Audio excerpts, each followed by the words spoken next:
अच्छा एक बात बताएं आपको, हमारे द्वारा किए गए भगवद भाव जीवन में उतर रहे हैं, मन में उतर रहे हैं, बुद्धि में उतर रहे हैं, इसका एक प्रमाण स्वप्न में प्राप्त होता है। आप कथा सुनते हैं, सेवा करते हैं, नाम जप करते हैं, और स्वप्न को आप मिथ्या मत मानिएगा। स्वप्न एक ऐसी स्थिति है जिस स्थिति में आप सो जाते हैं और सोने के बाद एक प्रकार से मृतक हो जाते हैं, और मृतक होने के बाद वहां ना गाड़ी है, ना साधन है, ना घर है, ना व्यापार है, ना धन है, सब कुछ आप ही बन जाते हो। आप ही धन बन जाते हो, आप ही गाड़ी बन जाते हो, आप ही सवेरा बन जाते हो, आप ही रात बन जाते हो, आप ही वृक्ष बन जाते हो। ये स्वप्न में दिखने वाली जो दुनिया है ये है नहीं, ये कौन है? ये हम ही बन जाते हैं वहां जाकर के। हमारे साधुओं ने, संतों ने, ऋषियों ने इस बात को प्रमाणित किया कि व्यक्ति के हृदय की वास्तविक स्थिति उसके स्वप्न में दिखाई देती है।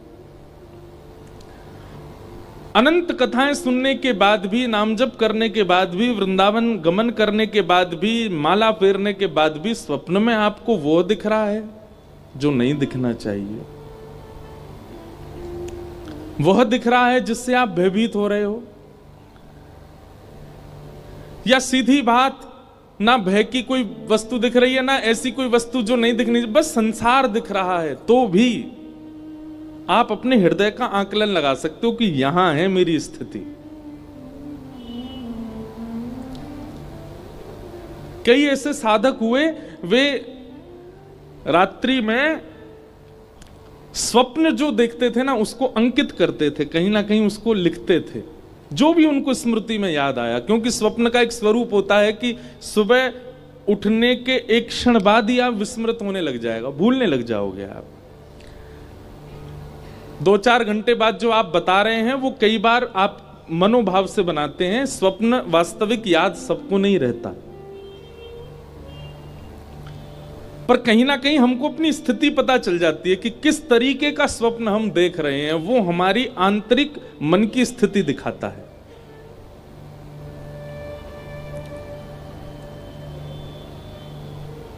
दुष्स्वप्न आना, बुरे स्वप्न आना, गलत वस्तुओं का बार बार दिखना, भय की चीजों का दिखना, ये एक प्रकार से ये दर्शाता है कि हमारा भजन अभी मन से नहीं बना है, हमारी कथा अभी मन से नहीं बनी है, हम वृंदावन अभी मन से नहीं गए।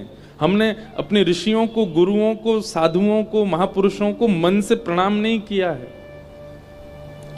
2 स्थिति बनेंगी यदि मन से होगा तो, या तो स्वप्न में कुछ दिखेगा ही नहीं, सोओगे तो ठीक सीधे सुबह ही उठोगे, और या फिर दूसरी स्थिति बनेगी कि स्वप्न जब भी देखोगे तो उसमें कोई निकुंज की लीला ही दिखेगी, निकुंज के भाव ही दिखेंगे।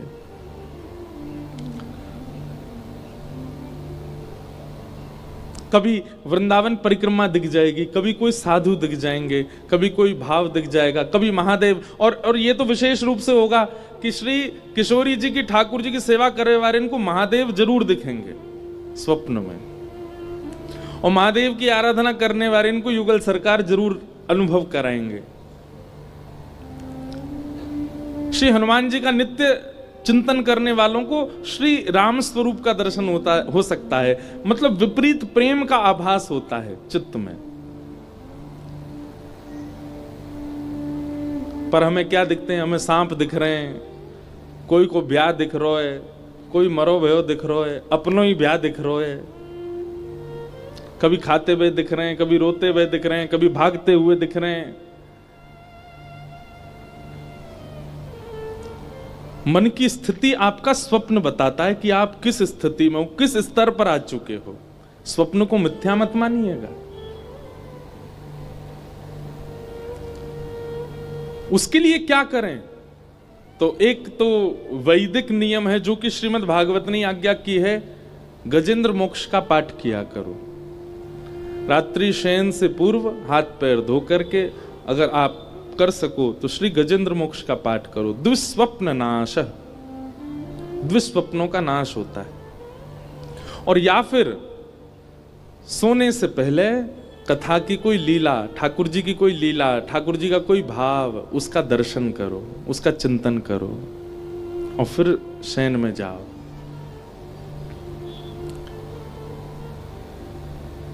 स्वप्न में दिखी, ये सूरदास जी वाणी लिखते हैं, कुम्मन दास जी ठाकुर जी की लीला लिखते हैं। इनको कहां अनुभव होती है ये?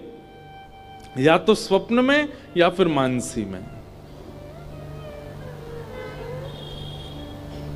तो स्वप्न सामान्य नहीं है, स्वप्न स्थिति है आपके भजन की, आपके मन की, आपकी बुद्धि की। आपके विकार कितने नष्ट हो रहे हैं ये आपका स्वप्न बताएगा।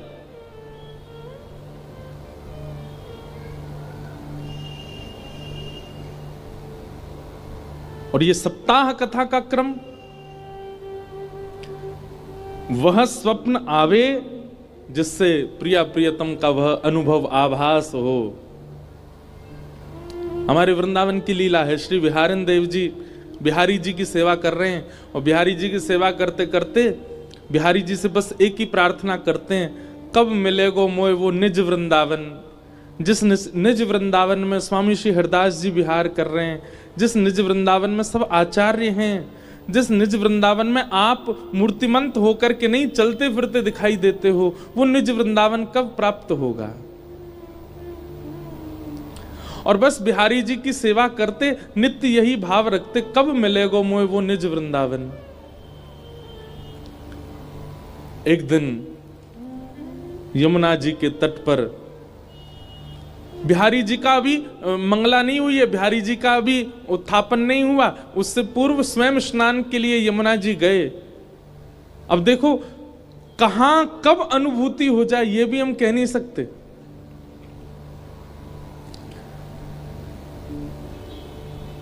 बिहारिन देव जी जैसे स्नान के लिए गए और यमुना स्नान के बाद जब नीम की दातुन कर रहे थे और दातुन करते करते करते नेत्र बंद हो गए और नेत्र बंद होते श्री बिहारिन देव जी निज वृंदावन में प्रवेश कर। अब बताओ कैसी अवस्था, अभी स्नान भी नहीं किया है, केवल मुख मांझ रहे हैं अपना, और उस अवस्था में श्री ठाकुर जी उनको निज वृंदावन में ले गए। निज वृंदावन में क्या देखा?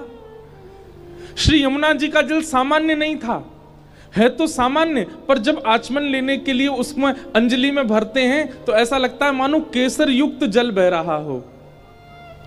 एक अद्भुत सुगंधी यमुना जी में से आ रही है। अभी के वृंदावन में हमें यमुना जी के तट पर बालू दिखती है, पर बिहारिन देव जी कह रहे हैं कि निज वृंदावन की यमुना जी की बालू तो मणियों की है, रत्नों की है, हीरों की है, मोतियों की है, अद्भुत चमक है। निज वृंदावन में भक्तों के यूथ झुंड के झुंड एक साथ भ्रमण कर रहे हैं। कहीं से बुलावा आता है, अरे ठाकुर जी वहां विहार कर रहे हैं, सबरे चलो, सब दौड़ करके जा रहे हैं और वहां जाकर के ठाकुर जी को दर्शन कर रहे हैं। तभी कहीं से टेर सुनाई दे, अरे जल्दी केसी घाट आ जाओ, केसी घाट पर श्री लाल जी विराज रहे हैं, सब वहां की ओर दौड़ने लगते हैं। ऐसा निज वृंदावन, उस निज वृंदावन में वे सब आचार्य हैं जिनकी हम चर्चा सुनते हैं। मीराबाई हैं, सूरदास हैं, करमेती बाई हैं, कृष्णदास हैं, सब हैं वहां।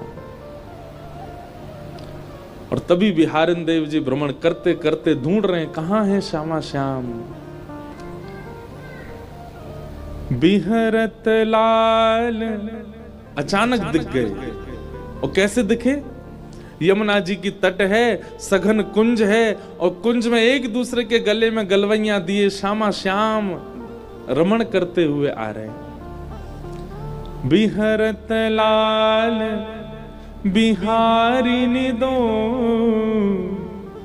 यमुना जी के तीरे तीरे। बिहरत लाल बिहारी ने दो यमुना जी के तीरे तीरे। इतना अद्भुत दर्शन होता है श्री बिहारिन देव जी को। ठाकुर जी किशोरी जी को देख रहे हैं, किशोरी जी ठाकुर जी को देख रही हैं। किशोरी जी की गुलाबी चुनरी, ठाकुर जी की पीली चुनरी, वो भी नीचे आपस में मिल रहे हैं। ठाकुर जी के नेत्र किशोरी जी के नेत्रन से मिल रहे हैं। ठाकुर जी के कानन के कुंडल किशोरी जी के कानन के कुंडल से मिल रहे हैं। नथ बेसर से मिल रही है। श्रृंगार श्रृंगार से मिल रहे हो है। मानो श्री कृष्ण ही एकमात्र किशोरी जी से नहीं मिल रहे हैं, ठाकुर जी के अंग पर विराजमान जितने भी आभूषण हैं मानो वे भी सचल हो गए हों, किशोरी जी के आभूषण सचल हो गए हों, आपस में वे भी मिल रहे हैं। एक अद्भुत छटा का दर्शन होता है।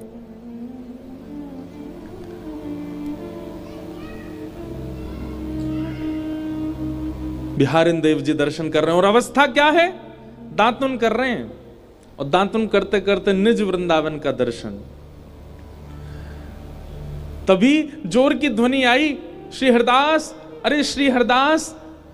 तभी बिहारिन देव जी के नेत्र खुले और नेत्र खोल करके देखा तो वहां तो वो वापस उसी वृंदावन में आ गए और वहां तो सब वैष्णव जन चारों ओर से घेर के खड़े हैं और बिहारिन देव जी कह रहे हैं, का भयो भैया, तुमने मुझको काई को ध्यान से उठाए दियो। बोले बिहारिन देव जी, आप किस अवस्था में चले गए थे? तब बिहारिन देव जी बताने लगे, मैं इस अवस्था में चला गया, पर आप लोग इतने चिंतित क्यों हैं? तो किसी ने कहा, बोले आपको 3 दिन हो गए यहीं बैठे बैठे और 3 दिन से दांत मांज रहे हो, मसूड़ों से रक्त निकल रहा है आपके।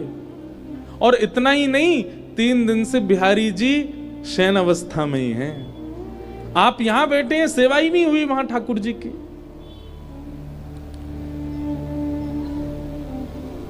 यह है स्थिति। कहां बिहारिन देव जी को कुछ क्षण के दर्शन हुए थे, पर प्रकट स्थिति में वो 3 दिन बीत चुके थे।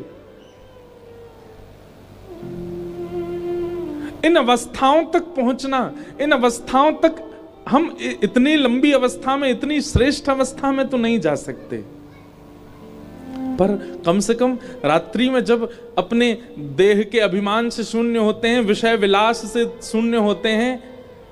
बंधु, एक बात मेरी बहुत ध्यान से सुनिएगा। साधक अगर अपनी निद्रा को पवित्र कर लेना,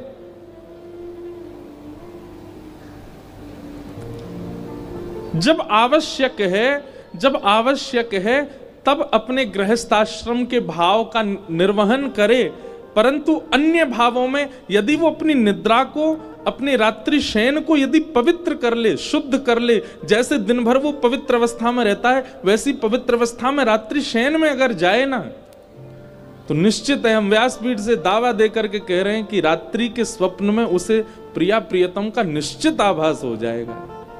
बस वो शुद्ध अवस्था में निद्रा में जाएगा। और कम से कम हमारे युवा भाई बहन जो अभी ब्रह्मचर्य में ही हैं, कम से कम वो ही इस बात का प्रयास करें। वह चिंतन, वह छवि, हम कई बार बताएं आपको, हम कोई अपनी प्रशंसा के भाव से नहीं करें, कई भाव व्यास मंच से वो निकल आते हैं जो कहीं पढ़े भी नहीं गए हैं। कई बार ऐसा होता है कि कोई पद देखा, कोई लीला देखी, पर वह लीला जितनी लिखी हुई थी उससे अधिक दिखने लग जाती है, अधिक समझ में आने लगती है, अधिक उसका वर्णन आने लगता है।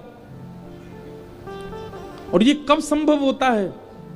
जब कहीं ना कहीं हमारा मानसिक भाव शुद्ध हो, हमारे मन शुद्ध हो। और मन की शुद्धता का एकमात्र उपाय है श्रीमद् भागवत की कथा।